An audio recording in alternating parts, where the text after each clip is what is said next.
हिंदू दोस्तों, मेरा नाम है हेमराज और आप देख रहे हैं talk with Hemraj YouTube channel. तो दोस्तों, इस वीडियो में मैं आपको बताने वाला हूं अग्निवीर आर्मी रैली भर्ती में आपको कौन कौन से डॉक्यूमेंट्स लेकर जाना है। तो चलिए दोस्तों स्टार्ट करते हैं। वीडियो लंबा होगा तो आप वीडियो को लास्ट तक जरूर देखिएगा और यदि आपको वीडियो अच्छा लगे तो please like share and subscribe करना ना भूलें। तो चलिए दोस्तों स्टार्ट करते हैं। हमारा मेन पहला डॉक्यूमेंट्स जो है तो वो है एडमिट कार्ड। एडमिट कार्ड आपको निकलवा लेना है और A4 साइज पेपर में आपको एडमिट कार्ड निकलवाना है, ठीक है। और ब्लैक एंड व्हाइट भी चल जाएगा और इसकी 4 फोटोकॉपी 4 से 5 फोटोकॉपी आप जरूर करवा लीजिएगा एडमिट कार्ड की। बात हुई क्लियर। इसके बाद सेकंड डॉक्यूमेंट्स हमारा है पासपोर्ट साइज फोटो, ठीक है। कुछ इस तरह की आपको फोटो निकलवा लेनी है और कम से कम 20 फोटो आपको निकलवा लेनी है और फोटो के नीचे आपका नाम लिखा होना चाहिए और जिस दिन फोटो आप खिंचवाए हैं वो डेट लिखी होनी चाहिए। आप ध्यान दीजिएगा, यहाँ पास आप कम से कम पासपोर्ट साइज फोटो निकलवाइएगा। कितनी निकलवाना है? 20 निकलवाना है और फोटो में आपका नाम लिखा होना चाहिए और जिस दिन आप फोटो खिंचवा रहे हैं वो डेट यहाँ मेंशन होनी चाहिए। 3 महीने से ज़्यादा आपकी फोटो पुरानी नहीं होना चाहिए, ठीक है। इसके बाद तीसरा डॉक्यूमेंट्स हमारा है ओरिजिनल मार्कशीट। आपको ओरिजिनल मार्कशीट ले जाना पड़ेगा और कम से कम 5 से 10 फोटोकॉपी आप जरूर करवा लीजिएगा। इसके बाद आप एक बात मेरी यहाँ पास ध्यान दीजिएगा, यदि आप 8th क्लास से देख रहे हैं तो आपको 8th क्लास की मार्कशीट ले जाना पड़ेगा ओरिजिनल, और यदि आप 10th क्लास से देख रहे हैं तो आपको 10th क्लास की मार्कशीट ले जाना पड़ेगा। मेरे कहने का मतलब ये है कि यदि आप जीडी ट्रेड्समैन जैसी पोस्टों के लिए आवेदन किए हैं तो आपको 10th क्लास की मार्कशीट ले जाना पड़ेगा। इसके बाद यदि आप टेक्निकल क्लर्क स्टोर कीपर जैसी पोस्टों के लिए आवेदन किए हैं तो आपको 12th क्लास और 10th क्लास की मार्कशीट ले जाना पड़ेगा। मैं तो ये कहता हूं कि आप 10th क्लास 12th क्लास सभी की मार्कशीट अपने साथ जरूर लेकर जाएं ओरिजिनल, ठीक है, और इनकी फोटोकॉपी आप जरूर करवा लीजिएगा। बात हुई क्लियर।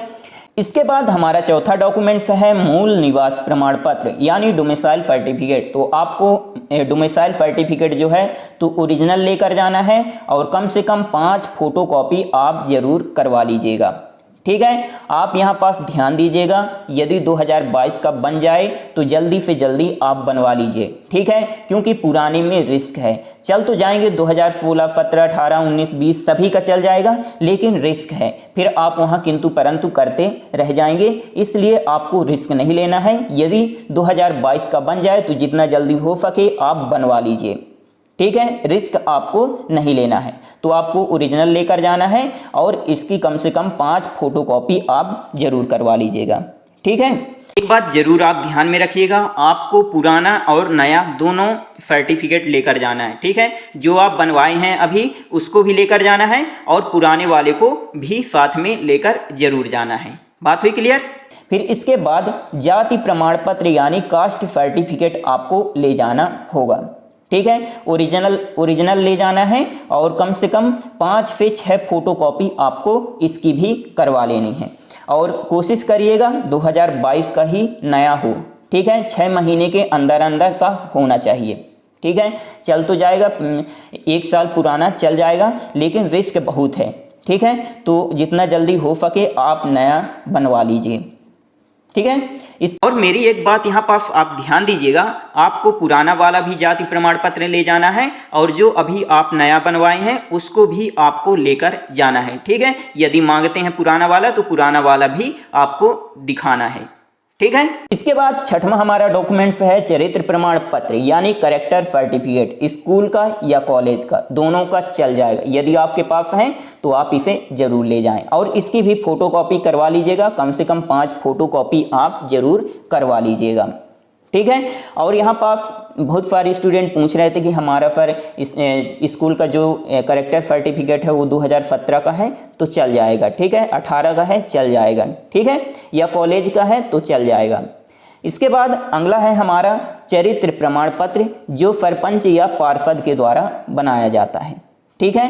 तो आपको इसको भी लेकर जाना है और इसकी भी फोटोकॉपी आप करवा लीजिएगा। कम से कम 5 से 6 तो करवा ही लीजिएगा। इसके बाद आता है हमारा अविवाहित प्रमाण पत्र, ठीक है, अनमैरिड सर्टिफिकेट आता है, तो इसको भी आप बनवा लीजिएगा और नया ही बनवाइएगा, ठीक है, 6 महीने से ज़्यादा पुराना नहीं होना चाहिए। ओके। इसके बाद हमारा अगला डॉक्यूमेंट्स है शपथ पत्र यानी एफिडेविट। आप 10 रुपए के स्टाम्प पेपर में, 20 रुपए के, 50 रुपए के स्टाम्प पेपर में आप एफिडेविट बनवा सकते हैं, ठीक है। ये तहसील या कलेक्ट्रेट से बन जाएगा, ठीक है। और इसका जो फॉर्मेट है तो आपको नोटिफिकेशन में मिल जाएगा, तो आप वहाँ से भी इसको डाउनलोड करके बनवा सकते हैं, ठीक है। तो आप इसको जरूर ले जाइएगा। फिर इसके बाद 10वां आता है पुलिस सत्यापन। तो ये वैसे तो बाद में लगता है, लेकिन आप इसको बनवा लीजिएगा, ठीक है, जितना जल्दी हो सके इसको भी बनवा लेना है। पुलिस वेरिफिकेशन जो होता है तो इसको भी आपको बनवा लेना है, ठीक है। फिर इसके बाद आपको आधार कार्ड लेकर जाना है, ओरिजिनल लेकर जाना है, और साथ में कोशिश करिएगा कि पैन कार्ड यदि आपके पास है तो उसको भी लेकर जाइएगा, ठीक है, जिससे कोई रिस्क आपको नहीं लेना है। और यदि आपके पास पैन कार्ड नहीं है तो आप उसके लिए अप्लाई कर दीजिए, ठीक है, क्योंकि जब आपका सिलेक्शन हो जाएगा तब आपसे पैन कार्ड मांगा जाता है, ठीक है। तो जितना जल्दी हो सके आप पैन कार्ड के लिए अप्लाई कर दीजिए यदि आप अभी तक आपका पैन कार्ड नहीं बना है तो, ठीक है। लेकिन आपको आधार कार्ड रैली सेंटर में लेकर जरूर जाना है। इसके बाद कोविड-19 सर्टिफिकेट आप डाउनलोड कर लीजिएगा और इसको भी साथ में लेकर चले जाइएगा, यदि मांगते हैं तो आपको दिखा देना है, ठीक है। फिर इसके बाद नो रिस्क प्रमाण पत्र, ये किसी भी कैफे में आप चले जाएंगे, बोलेंगे कि हमें नो रिस्क सर्टिफिकेट बनवाना है तो वो बनाकर दे देंगे। फिर उसमें आप अपने मम्मी पापा के साइन करवा लीजिएगा और इसको भी लेकर चले जाइएगा, ठीक है। इसके बाद आपका यहाँ पास रिलेशनशिप सर्टिफिकेट लेकर जाना है। ये उन्हीं के लिए है जिनके या तो फादर्स जो हैं तो आर्मी में थे या भाई जो हैं तो आर्मी में थे, ठीक है, या हैं तो उनको ये रिलेशनशिप सर्टिफिकेट लेकर जाना होगा, ठीक है, सभी के लिए नहीं है। यदि आपके पास एनसीसी सर्टिफिकेट है तो आपको लेकर जाना है, और यदि आपके पास स्पोर्ट्स का कोई सर्टिफिकेट है तो आप इसको लेकर जरूर जाएं। इससे क्या होता है, आपको फ़ायदा ही मिलता है वहाँ पास, ठीक है। तो ये रही पूरी डॉक्यूमेंट्स लिस्ट, और यदि आपको कुछ पूछना है तो आप कमेंट करके पूछ सकते हैं। यदि वीडियो अच्छा लगा हो तो please like, share and subscribe करना ना भूलें। आपका बहुत बहुत धन्यवाद।